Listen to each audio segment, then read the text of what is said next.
Sahabat Kompas TV, kembali lagi bersama saya Edwin Chan di Top 3 News Kompas TV. Kita akan membahas 3 berita terpopuler yang terjadi pada hari ini, hari Rabu, 20 Desember 2023. Langsung kita lihat ke berita yang pertama. Video viral memperlihatkan seorang oknum polisi di Palembang yang tengah mengintimidasi dan juga mengancam warga.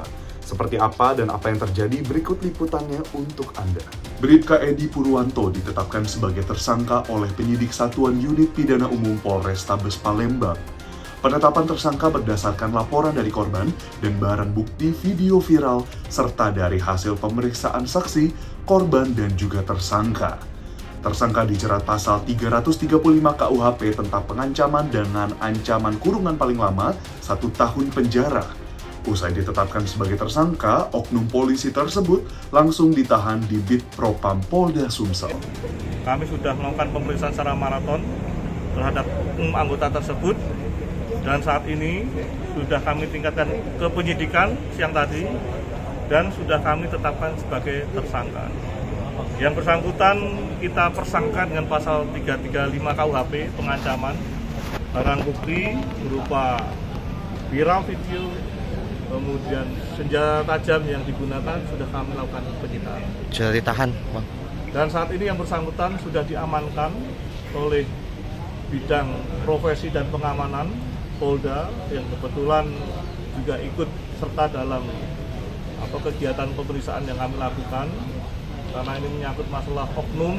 Oleh karena itu ada tindakan-tindakan yang lain yang perlu dilakukan oleh bidang profesi dan pengamanan Bid Propam Polda Sumatera Selatan. Berlanjut ke berita berikutnya, sahabat Kompas TV, Mahkamah Konstitusi menunjuk anggota Majelis Kehormatan MK secara permanen. Juru bicara Hakim MK, Eni Nurbaningsi, menjelaskan anggota MK-MK berasal dari unsur hakim konstitusi, tokoh masyarakat, dan akademisi berlatar belakang bidang hukum. Ketiga anggota MK-MK permanen ini terpilih secara aklamasi oleh seluruh hakim MK. Nantinya, ketiga anggota MK-MK akan dilantik pada 8 Januari 2024 dan akan mengemban tugas hingga 1 tahun ke depan. Anggota MK-MK memiliki kewenangan untuk menegakkan pedoman perilaku hakim konstitusi berdasarkan laporan maupun temuan.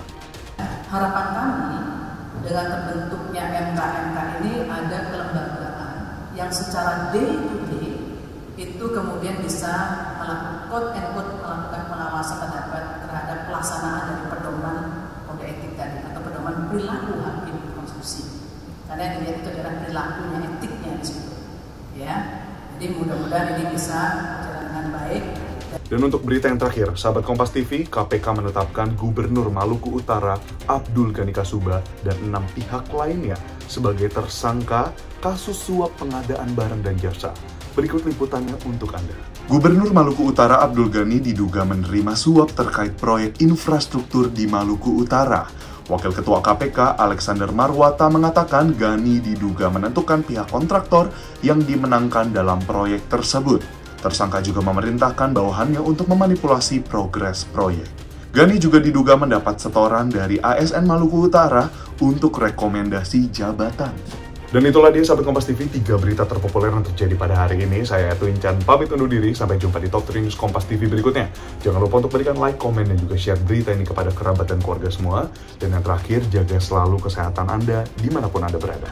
Sampai jumpa.